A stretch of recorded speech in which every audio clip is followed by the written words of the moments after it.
سب سے پہلا ضروری معاملہ توحید باری تعالیٰ ہے۔ کس کس بارے میں توحید باری تعالیٰ ہے؟ توحید الالوہیہ، توحید الربوبیہ، توحید الاسماء والصفات۔ پہلا ہے توحید الالوہیہ، یعنی پرستش کیے جانے میں، پوجنے کے بارے میں یہ عقیدہ رکھنا کہ سوائے اس کی ذات کے کوئی مخلوق، کوئی موجود، کوئی ہستی پرستش کے قابل نہیں، صرف وہی ایک پرستش کے قابل ہے۔ نبی، رسول، غوث، کتب، کلندر، درویش، یہ سب اس کی مخلوق ہے، سب اس کے بندے ہیں۔ توحید الالوہیہ کا یہ معنی کہ کسی معنی میں بھی میں کسی اور کی پوجا نہیں کروں گا۔ اگر کسی کے سامنے سجدے کے لیے سر جھکاؤں گا خدا سمجھ کے، تو صرف تیری ذات ہے جس کو میں خدا سمجھتا ہوں۔ دوسرا توحید الربوبیہ، توحید کی تین ہی قسمیں علم عقیدہ کے اندر۔ توحید الربوبیہ اس بات کا نام ہے کل مخلوق کو پالنے کا کام صرف ذات باری تعالیٰ کرتی ہے۔ ادنا سے ادنا مخلوق، اعلیٰ سے اعلیٰ مخلوق، جس کو اپنی حیات اور بقا میں کچھ بھی چاہیے ہوتا ہے، وہ صرف ایک ہی ذات ہے جو اس کو پورا کرتی ہے۔ اس کا نام ہے توحید الربوبیہ، یعنی چھوٹے چھوٹے کیڑے مکوڑوں کے جو کوکونز ہوتے ہیں، وہ انڈے سے، ان کو انگریزی میں کوکونز کہتے ہیں، تو کہا کہ ان کے اندر بھی روزی رسانی کا کام وہی کرتا ہے۔ انڈے کے اندر بچہ ہے، جس میں نہ باہر سے ہوا آتی ہے نہ اندر سے باہر جاتی ہے، آکسیجن کا کوئی سسٹم نہیں، کراس وینٹیلیشن کا کوئی سسٹم نہیں، لیکن اس کے اندر بچہ پیدا کرنا اور اس کے بدن کی نشو و نما کرنا، یہ صرف ذات باری کا کام ہے۔ یہ توحید الربوبیہ ہے۔ مثلا فرشتوں کو اپنی بقا کے لیے اور طرح کا غذا چاہیے، وہ روٹی نہیں کھاتے، پانی نہیں پیتے، لیکن ذکر الہی ان کی غذا ہے۔ یہ سب کچھ دینا اس کا کام ہے۔ توحید الربوبیہ، اکیلا ہے وہ پالنے میں کل کائنات کو، از کاف تا کاف، از سماک تا سمک، از ذرہ تا آفتاب، سب کو روزی رسانی کا کام۔ جس بار میاں صاحب نے لکھا ہے نا کہ سی مرغانو روزی دیندا کو کافاں وچ آتھی، کتنی مشکل سے مشکل بات۔ ماں کے پیٹ میں بچہ ہے، اس کا پلیسنٹا جو ہے، اس کے اندر کوئی آمد و رفت کا ذریعہ نہیں، وہاں ناف کے ذریعے سے اللہ تعالیٰ اس کو رزق پہنچاتا ہے۔ یہ توحید الربوبیہ ہے، پالنے کا کام وہی ایک کرتا ہے۔ اس کے ماں کے پیٹ کے اندر ایک کالونی بنا لیتا ہے، پلیسنٹا، جس کو جیلی بھی کہتے ہیں، پلیسنٹا بھی کہتے ہیں، وہاں بچے کو روزی پہنچاتا ہے۔ حضرت مولا مرتضیٰ اس بارے میں توکل کا ایک چیپٹر چھیڑتے ہیں، کہتے ہیں سوچ تو صحیح، ماں کے پیٹ میں تھا، نہ ماں کو پتا تھا نہ باپ کو پتا تھا کہ تیری ضرورت کیا ہے اور کتنی کوئی ضرورت ہے۔ ماں کے پیٹ میں پورا کرنے کا کام کون کرتا رہا؟ وہ جس نے ماں کے پیٹ میں تمہیں نہیں بلایا، وہ زمین پر تمہیں نہیں بلائے گا، صرف خدا کو خدا سمجھ۔ یہ توحید الربوبیہ ہے، بات اچھی طرح سمجھ آ رہی ہے۔ اور توحید الاسماء والصفات، یعنی اللہ کے جو نام ہیں اس معنی میں کسی دوسرے کا وہ نام نہیں رکھا جاتا۔ جیسا وَهُوَ الْعَلِيُّ الْعَظِيمُ، علی بھی علی ہے، رب بھی علی ہے۔ رب والا نام علی کو دیا ہے، مگر جس معنی میں اللہ کی ذات پر علی استعمال ہوتا ہے، اس معنی میں علی مرتضیٰ پر نہیں استعمال ہوتا۔ اس کا مطلب وہ علی خود سے خود علی ہے، علی جو ہے رب کی دی ہوئی طاقت سے علی ہے۔ قرآن میں رب نے اپنے آپ کو رؤوف بھی کہا ہے، رحیم بھی کہا ہے، سرکار کو بھی کہا ہے، اپنے آپ کو بھی کہا ہے۔ رب پر جس وقت یہ لفظ استعمال ہوتے ہیں تو اور معنی میں، یعنی رب ذاتی طور پر رؤوف بھی ہے، رحیم بھی ہے۔ سرکار عطائی طور پر رؤوف بھی ہے اور رحیم بھی ہے، عطائی اور ذاتی کا فرق۔ کل کائنات کے علوم کو اللہ بھی جانتا ہے، رسول اللہ بھی جانتا ہے، لیکن اللہ جانتا ہے اپنی ذاتی قوت سے۔ حضور کے پاس جو یہ طاقت ہے یہ اللہ کی دی ہوئی ہے، یہ فرق ہے۔ اس کو کہتے ہیں توحید الاسماء والصفات، یعنی جو صفتیں رب میں پائی گئی ہیں اس معنی میں مخلوق میں نہیں پائی جاتی۔ مثلا کسی ڈوبتے کو بچا لینا مولا مرتضیٰ کے اوصاف میں سے ہے، غوث پاک کے اوصاف میں سے ہے۔ جو خلفائے باطنیہ ہیں ان کا یہ کام ہے حادثات سے بچا لینا، مگر جس معنی میں خدا بچاتا ہے اس معنی میں یہ نہیں بچاتے، خدا کی دی ہوئی طاقت سے بچاتے ہیں۔ جیسا آصف بن برخیہ تخت بلقیس لائے تو اتنے دور سے تخت مٹا بھی دینا اور ادھر سے بنا بھی لینا، نہ ادھر سے مٹانا ممکن ہے نہ ادھر بنانا ممکن ہے، لیکن اللہ اگر ادھر سے مٹائے تو اپنی شان کے لائق مٹائے، یہاں دوبارہ بنا لے تو اپنی شان کے مطابق۔ آصف بن برخیہ نے ادھر سے تخت مٹایا بھی، یہاں دوبارہ تخت بنایا بھی، لیکن اللہ کی دی ہوئی طاقت سے۔ یہ معنی ہے توحید الاسماء والصفات کے، صفتوں اور ناموں میں خدا کا کوئی شریک نہیں۔ یہ عقیدے کی بنیادی بحث ہے، اس لیے جتنے بھی دوست آئے ہوئے ہو 5 نمازیں فرض سمجھ کے پڑھنا، اگر کوئی رہ جائے تو قضا کرنا، بھولنا نہیں۔ اس کا نقصان خود انسان کو ہوتا ہے، اس کے روزانہ کی کارکردگی میں، بول چال میں، رزق روزی میں اس کا فرق پڑتا ہے۔ جس وقت خدا کے احکام میں کوتاہی کرے، اس کی تلافی نہ کرے تو اس کا نقصان پرماننٹ بن جاتا ہے۔ ماہ رمضان شریف کے روزے پابندی کے ساتھ رکھنا ہے، یہ فرائض میں سے، ضروریات دین میں سے ہے۔ یعنی جن باتوں کو آپ کہیں تو سننے والا آپ سے ثبوت کوئی نہ مانگے، اس کو پہلے سے دماغ میں موجود ہو یہ بات ثابت ہے، ان کو کہتے ہیں ضروریات دین۔ قبر یا قیامت میں ان کی پوچھ ہو، یہ ضروریات دین میں سے ہیں۔ ماہ رمضان شریف کے روزے اگر توفیق کو 7.5 تولے سونا ہو جائے یا 52 تولے چاندی ہو جائے، 2.5% اس کو ویلیویٹ کر کے اس کی زکوٰۃ ادا کرنا واجب ہے، اور اگر نہ کی جائے تو برکت کبھی نہیں ہوگی۔ آپ نے اپنی زندگی میں وہ مولانا لوگ دیکھے ہیں دلی میں کہ جو چھچ وغیرہ کے رہنے والے لوگ ہیں، چھاچھی لوگ پیسے بنانے کے بڑے عادی ہیں، غریب سے غریب آدمی کے پاس بھی کافی پیسے ہوتے ہیں۔ دنیا کا کوئی خطہ ایسا نہیں جہاں چھاچھی نہ ہو، کام کرتا ہے اور اس کو گر آتے ہیں۔ لیکن مولوی طبقہ کیا کرتا ہے، سال پورا ہونے پر زکوٰۃ واجب ہوتی ہے، یہ شرط وجوب ہے۔ شرط ادا کیا ہے، کوئی حقدار آ جائے اس کو دی جائے۔ واجب ہونے کی شرط کیا ہے، سال گزر جائے، جس مال کو اللہ نے آپ کے قبضے میں دیا ہے اس پر سال گزر گیا ہے، آپ نے اس سے زکوٰۃ کے پیسے نہیں ادا، اب سال پورا ہونے پر اسی طرح اس وقت پیسے دے کے رب کی بارگاہ میں اپنے مال کی سالگرہ منانی ہے،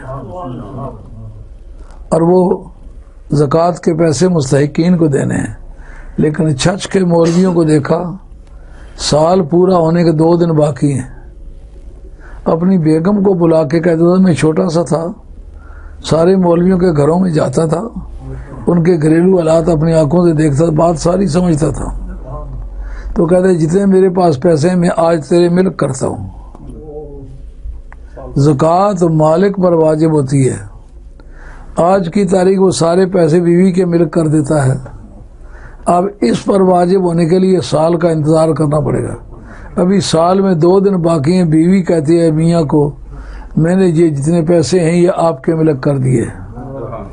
اس طرح زکوٰۃ سے بچنے کے لیے وہ فریب کرتے رہے، لیکن ایسے ایسے حادثات ان کو پیش آتے رہے جن سے 4 گنا زیادہ پیسے نکل جاتے رہے۔ یہ اٹل بات ہے، خدا کی گرفت سے بندہ نہیں بچ سکتا، تو خدا دینے پہ آئے تو پتھر پھٹے تو بیچ میں سے اللہ تعالیٰ کی رحمت کے آثار نکلے۔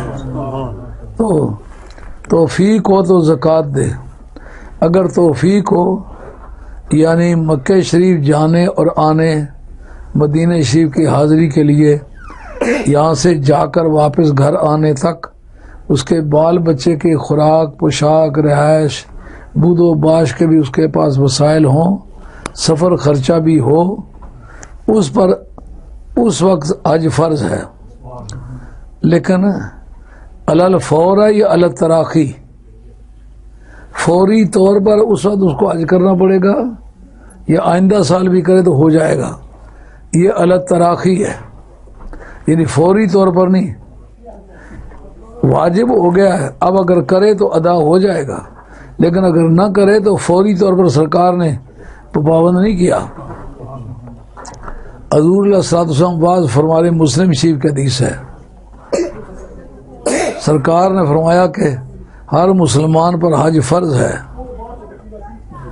صحابہ کرام میں سے ایک بزرگ اٹھے، انہوں نے کہا یا رسول اللہ کیا ہر سال فرض ہے؟ آپ نے منہ دوسری طرف کر لیا، اٹھ کے ادھر آ گئے، کہتے ہیں یا رسول اللہ ہر سال فرض ہے؟ سرکار نے منہ پھیر لیا۔ سرکار کی شفقت تھی کہ میری امت پر اتنا بوجھ پڑے جس کو وہ آسانی سے اٹھا سکے۔ جب تیسری مرتبہ پھر انہوں نے اصرار کیا، آپ نے فرمایا اگر میں ہاں کر دیتا ہر سال فرض ہو جاتا جیسا تو سوال کر رہا ہے۔ اس سے پتہ چلا کہ حج کی فرضیت اور عدم فرضیت اس کا دار و مدار وہی پر نہیں، محبوب کے ہاں پر ہے، یہ مختار کل ہونے کی دلیل ہے۔ اہل سنت کا جو عقیدہ ہے کہ سرکار مختار ہیں، ہاں کہہ دیتے تو ہر سال فرض ہو جاتا اور قیامت تک فرض ہوتا، پھر لوگ کر نہ سکتے، گنہگار ہوتے۔ لیکن حج فرض ہوا 6 سال ہجرت میں، پہلی مرتبہ حج کے لیے سرکار نے جو ٹیم تیار کر کے بھیجی وہ 9ویں سال ہجرت میں۔ اس سے پتہ چلا کہ فوری طور پر حج فرض نہیں ہے بلکہ علل تراخی ہے، زندگی کے کسی حصے میں بھی کر لے تو دیر سے گنہگار نہیں ہوگا، ہاں اگر وہ لے کر ہی مر جائے پھر گنہگار ہوگا، اور وارثوں کو حق ہے کہ اس کی طرف سے وہ حج کرائیں۔ جو یہ کہتے ہیں کوئی کسی کے کام نہیں آئے گا، اہل سنت کہتے ہیں نیک لوگوں کے اعمال کا فائدہ موت کے بعد بھی پہنچ سکتا ہے۔ سب سے پہلے معتزلہ نے انکار کیا تھا کہ ثواب نہیں پہنچ سکتا، امام حنیفہ رضی اللہ عنہ کا مناظرہ معتزلہ سے ہوا، ان کا مجھے یہ بتلاؤ حج بدل جو کرتے ہو جس کی طرف سے کرتے ہو وہ خود جاتا ہے؟ یہ خود نہیں جاتا۔ معتزلہ کہنے لگے وہ پیسے تو دیتا ہے، کہا کیا خیال ہے اگر پیسے کوئی نہ دے وہ اپنے پاس ہی سے پیسے خرچ کر کے ثواب حج کا بخش دے، حج بدل ہوگا یا نہیں ہوگا؟ ان کا ہوگا۔ ان کا پھر کیسے کہتے ہو کہ ایک کے اعمال کا دوسرے کو فائدہ نہیں پہنچتا؟ ولیوں کا ان کی اولاد کو پہنچتا ہے، نبیوں کو ان کی اولاد کا پہنچتا ہے، صحابہ کرام کی اولاد کو صحابہ کے اعمال کا فائدہ پہنچتا ہے، اہل بیت رسول صلی اللہ علیہ وسلم کے اعمال صالحہ کا فائدہ ان کی اولاد کو پہنچتا ہے، اور قیامت تک یہ جاری رہے گا کہ نبی کریم علیہ الصلوۃ والسلام کی طرف سے جو ملا تھا ہدایت کہ ایک بندہ دوسرے کی طرف سے حج کرے تو حج کا ثواب پہنچتا ہے۔ زندگی میں کرے تو بھی پہنچتا ہے، اس کے مر جانے کے بعد کرے تو بھی پہنچتا ہے، اس کے دیے ہوئے پیسے سے کرے تو بھی پہنچتا ہے، اس کے کسی رشتہ دار کے دیے ہوئے پیسے سے کرے تو بھی اجر بدل کا ثواب پہنچتا ہے۔ اور اگر کوئی اپنی طرف سے جا کے حج کرے یا عمرہ کرے تو ثواب بخشے تو پہنچتا ہے۔ عمرے کے پہنچنے کا ثبوت حج کے ثواب پہنچنا، یہ اس کا ثبوت ہے۔ اگر حج کا پہنچ سکتا ہے تو عمرے کا نہ پہنچنے کی کیا بحث ہے؟ تو اس طرح نماز، روزہ، حج، زکوٰۃ، یہ سب چیزیں فرض سمجھ کے ادا کرنی ہیں۔ اور نبی کریم علیہ الصلوۃ والسلام کی امت میں حدیث کے ہیر پھیر میں معتبر حدیث کی کتابوں کے اندر یہ حوالہ میں نے تلاش کیا ہے۔ سرکار نے فرمایا قیامت کے میدان میں سب سے پہلے جس کی شفاعت کروں گا وہ میری اہل بیت ہے، اور جس کی میں پہلے شفاعت کروں گا وہی سب سے افضل ہے۔ اس لیے اہل بیت کی افضلیت کا عقیدہ ہمارے اکابرین کا بھی ہے۔ آپ بے شک اپنے گھروں میں ماؤں بہنوں سے جو بوڑھی بوڑھی خاتون ہیں ان سے بھی پوچھ لیں کہ سید کے برابر کوئی اور ہوتا ہے، تو بالکل کہیں گے کوئی اور کوئی نہیں ہوتا۔ یہی وجہ ہے کہ مسلم شریف کے اندر حدیث ہے، سرکار نے فرمایا اذا ظہر الفساد فی الارض فعلیکم بدین العجائز، جس زمین میں بدعقیدگی بدعمالی پھیل جائے تو تم بوڑھی عورتوں کا مذہب اختیار کر لو۔ امام جوینی جو امام الحرم تھے نا، ان کے باپ کا نام ہے۔ شافعی مذہب میں بڑا نامی گرامی آدمی ہے۔ امام غزالی کے استاد کا نام ہے امام الحرمین۔ امام الحرمین کے باپ کا نام ہے امام جوینی۔ اور امام غزالی نے کہا ہے اس دور میں نبوت ختم ہو گئی ہے، اگر ختم نہ ہوتی تو امام جوینی نبی ہوتے، اتنی بڑی رائے ہے۔ جس وقت ان کے وصال کا وقت آیا، دنیا بیٹھی ہوئی، کافی لوگ ان کے معتقد تھے، بڑے پرہیزگار آل اللہ شخص تھے، تو دوستوں کو بلا کے کہنے لگے، جو اچھے محققین علماء تھے، صوفیاء تھے، ان کو کہنے لگے میں ساری زندگی عقیدے کے میدان میں گھوڑے دوڑاتا رہا ہوں، لیکن مجھے اصل منزل نہیں مل سکی۔ آپ کو گواہ رکھ کے کہتا ہوں اے اللہ، نیشا پور کی بوڑھیوں کے مذہب پر موت قبول کرتا ہوں۔ اس کا مطلب پرانے لوگوں کے مذہب کو سچا سمجھنا یہ ہمارے اکابر کا بھی مذہب تھا۔ عقیدے کے طور پر سرکار کا یہ فرمانا مرفوع حدیث ہے کہ سرکار نے فرمایا قیامت کا میدان ہوگا تو میں جس کی شفاعت کروں گا اس کا بیڑا پار ہوگا۔ سب سے پہلے جن کی شفاعت کروں گا وہ میری اہل بیت ہے، جن کی سب سے پہلے شفاعت کروں گا وہ سب سے افضل ہوں گے میدان حشر۔ اس میں افضلیت کا مسئلہ ایک حد تک طے ہوا۔ نبی پاک علیہ السلام نے اپنے صحابہ کے مطلب بتایا، مسلم اور بخاری دونوں کے اندر حدیث موجود ہے۔ سرکار فرماتے ہیں یغزو فیامن، جماعتیں اور آرمیاں لڑیں گی، لیکن جس وقت کسی جگہ الجھن میں پھنس جائیں گے تو اس وقت کہیں گے حل فیکم من صاحب النبی صلی اللہ علیہ وسلم، تم میں سے کوئی ایسا آدمی ہے جس نے سرکار کی مجلس پائی ہے؟ اس وقت اکا دکا بندہ بولے گا ہاں کنت صاحبت رسول اللہ صلی اللہ علیہ وسلم، میں نے سرکار کی مجلس پائی ہے، کلمہ پڑھا ہے، صحبت میں رہا ہوں۔ کہتے اس کے بعد ان کو لڑائیوں میں کامیابی ہوگی۔ اس کا مطلب جس نے دیدار مصطفیٰ کا لطف اٹھایا ہے اس کی موجودگی قوم کی عزت، بقا اور بالادستی کا ذریعہ بنے گی۔ اس وقت ہم جو ٹھوکریں کھاتے پھر رہے ہیں، سب سے بڑی برائی ہم میں یہ ہے کہ بزرگوں کی کوئی عزت نہیں کرتے۔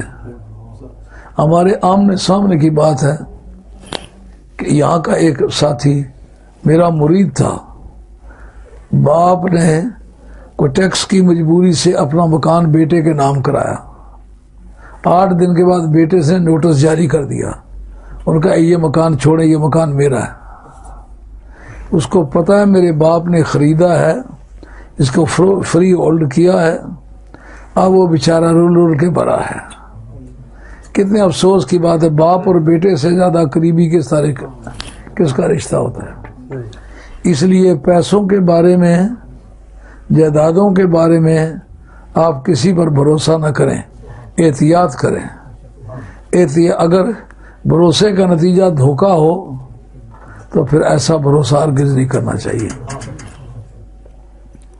تو انبیاء علیہ السلام نے اپنی سنگتوں کے بارے میں سخت ہدایت کی ہے، اور کسی کی سنگت سے جو سلوک کیا گیا ہے وہ پیغمبر نے اپنے آپ کے ساتھ منسوب کیا ہے۔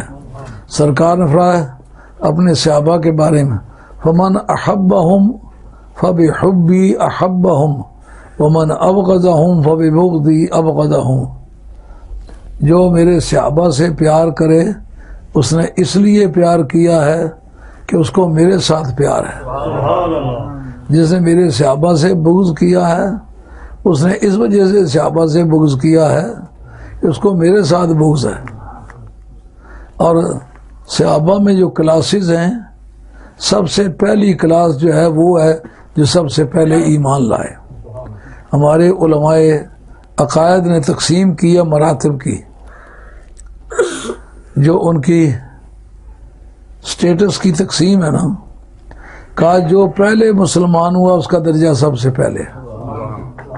جناب خدیجہ الکبریٰ سب سے پہلے مسلمان ہوئی ہیں، اس لیے علماء عقائد کا ایک بڑا طبقہ ہے جو کہتا ہے کہ حضرت خدیجہ الکبریٰ سب سے افضل ہے۔ دوسرا، ترتیب کے لحاظ سے جو ایمان لائے ہیں حضرت حیدر قرار لائے ہیں۔ جن لوگوں نے صحابہ میں حضرت حیدر قرار کو باقی صحابہ سے افضل سمجھا، ان کی یہ دلیل ہے۔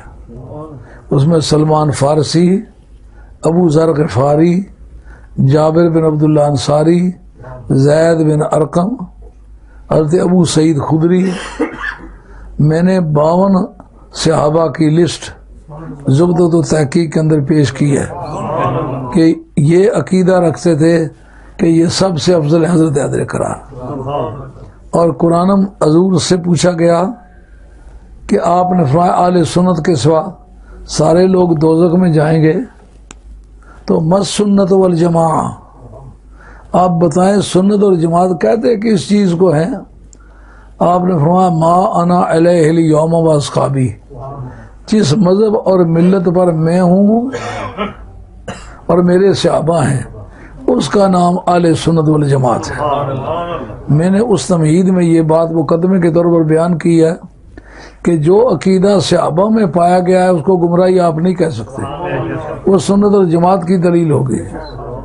تو جب 52 صحابہ اس عقیدے کے آدمی ہیں، اسی لیے امام ابو بکر باقلانی نے یہ بات بڑی واضح طور پر لکھی ہے کہ مفاضلہ جس کو کہتے ہیں یہ اجتہادی معاملہ ہے۔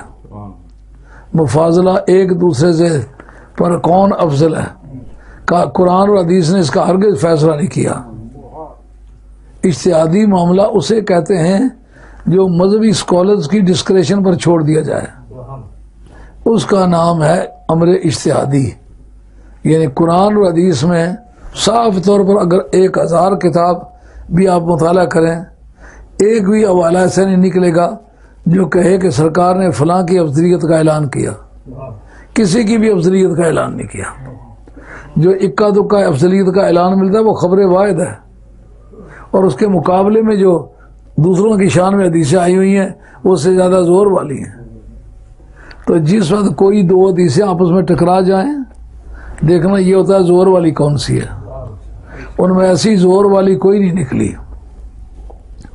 علماء عقائد میں شریف جرجانی، جن کا سن وفات 816 ہے، نامی آدمی علم عقیدہ میں، وہ کہتے ہیں کہ امن نصوص الواردۃ اما آخاد او ظنی الدلالت او متعارضۃ جتنی حدیثیں آئی ہوئی ہیں علی افضل ہے، ابو بکر افضل ہے، عمر افضل ہے، فلاں افضل ہے، فلاں افضل ہے، وہ جتنی بھی ہیں خبر واحد ہیں، ایک راوی ہے اس کا۔ ایک بات یہ خبر واحد ہونا یہ بھی اس کے دلیل کے کمزور ہونے کی علامت ہے، تو کمزور دلیل سے عقائد ثابت نہیں ہوتے، سمجھے بات۔ دوسری بات یہ ہے کہ یا ظنی الدلالت ہے، جو معنی آپ ان سے لینا چاہتے ہیں واضح طور پر معنی ملتے نہیں ہیں۔ نمبر 3 یہ کہ کوئی ایسی حدیث نہیں کسی کی فضیلت کی جس کے مقابلے میں کوئی حدیث اس کو کراس نہ کرتی ہو، کوئی آیت ایسی نہیں جس کو دوسری آیت کراس نہ کرتی ہو۔ تو جو آپس میں ٹکراؤ ہے یہ بھی مضمون کو کمزور کرتا ہے، عقیدے کی بنیاد وہ نہیں بنتا، سمجھو۔ اس کا نام ہے مفاضلہ، جو ہے یہ ایک امر اجتہادی ہے۔ امر اجتہادی میں کفر نافذ نہیں ہوتا، اگر کسی کے بھی امر اجتہادی کا کوئی انکار کر دے کافر نہیں ہوگا۔ ان پڑھوں کے نزدیک تو یہی آسان ہے، بیوی کو کہا میری چائے اچھی طرح گرم نہیں ہے تو کافرہ ہے۔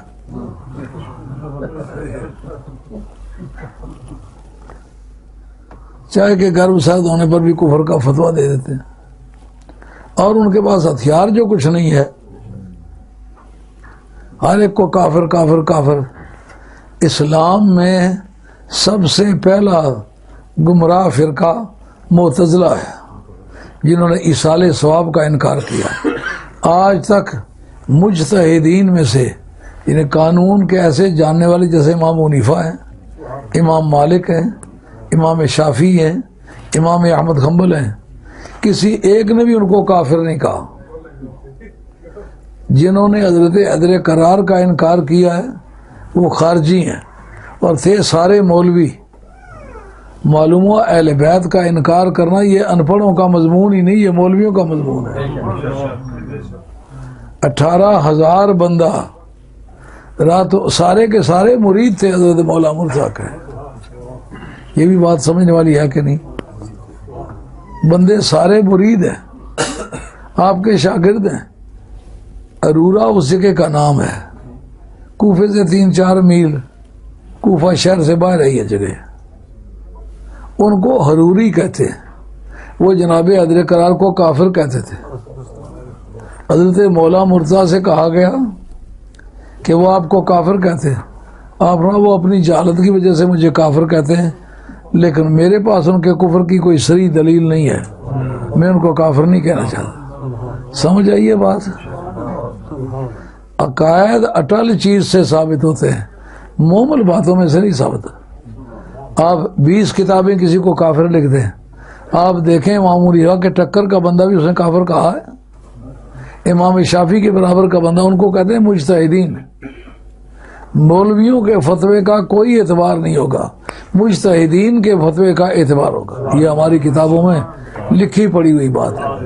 ہر کسی کو کافر کہتے چلے جائیں، اس سے تو یہ ہوگا کہ مسلمانوں کا خاتمہ کرنا چاہتے ہیں۔ کوئی بندہ ساتھ ملانے کی بجائے اس کو نکالنے کی مہم ہے تمہاری، اسلام نے اس کو قبول نہیں کیا۔ تمام جتنے بھی اولیاء اللہ ہیں، قادری ہیں، چشتی ہیں، نقشبندی ہیں، سہروردی ہیں، سب کو بزرگ سمجھنا، ان کی عزت کرنا، یہ بھی دین کے ضروریات میں سے ہے، کیونکہ قیامت تک یہی چراغ جلیں گے تو روشنی ہوگی۔ قیامت تک اندرونی ڈھانچہ جو ہے نا وہ خلفائے باطنیہ کے پاس ہے، ان کی برکت سے دین چلتا چلا جائے گا۔ دیکھیں جب مولوی تھک کے بیٹھ جاتے ہیں، مرزا قادیانی کے سامنے سب سے بڑے مولوی تھے جو بندیال والے استادوں کے استاد تھے، مولوی غلام محمد کوٹوی، انہوں نے کیس دائر کیا تھا مرزائیوں کے خلاف، سارے دیوبندی اس میں گواہ کے طور پر گزرے تھے، بریلویوں میں بھی جو ان کا ہم نوا تھا وہ بھی گواہ گزرا تھا، کیس ہار گئے تھے۔ آخر وہ کیس جیتا تو اس نے جو خلفائے باطنیہ میں سے تھا، حضرت خواجہ خواجگان سید السادات سید پیر میر علی شاہ صاحب گولڈوی، جس وقت دور تھا حضرت غوث الثقلین کا اس وقت حکومت بھی آ گئی تھی معتزلہ کی، جنہوں نے حضرت امام احمد بن حنبل کو درے مار مار کے شہید کیا تھا۔ حضرت نے ان کے مقلد ہونے کا اعلان کیا، میں اس کے ساتھی ہوں۔ سبحان اللہ۔ رہتے بغداد میں ہیں جو دارالخلافہ ہے، کوئی واعظ آپ کا ایسا نہیں جس نے معتزلہ کا رد نہ ہو۔ چھوٹے سے چھوٹے چپڑاسی سے لے کر سربراہ مملکت تک سارے معتزلے، غوث پاک بغداد میں بیٹھا ہوا اکیلا اس ڈھانچے کی حفاظت کر رہا ہے۔ اس لیے آپ نے بھی یہ نہیں دیکھنا، بعض درویش ایسے مجھے اچھا سمجھتے ہیں، بعض ایسے مجھے برا بھی سمجھتے ہیں، لیکن جس آدمی کا دین میں کوئی نقصان نہ ہو، میں کہوں گا آپ اس کو میری وجہ سے اچھا سمجھے۔ میں کسی بھی درویش کی آل اللہ کی مذمت نہیں کرنا چاہتا، حالانکہ کسی کی باتیں مجھے اس طرح کی بھی معلوم ہے کہ اگر مذمت کرنا چاہوں تو شرعی دلائل سے کر سکتا ہوں، مگر میں سمجھتا ہوں صوفیاء کے دم قدم سے بھی اسلام کی بہار ہے۔ جتنے بھی علماء ربانی ہیں، اولیاء اللہ کے ماننے والے ہیں، آپ ان سے بھی پیار کریں۔ یہ موٹی موٹی باتیں تھیں عقائد کے بارے میں، توحید باری تعالیٰ کے بارے میں، صحابہ کے بارے میں، آل بیت کے بارے میں، اولیاء اللہ کے بارے میں۔ اب میں چاہوں گا کہ دعا کریں اللہ میرا خاتمہ سچے دین پر کرے۔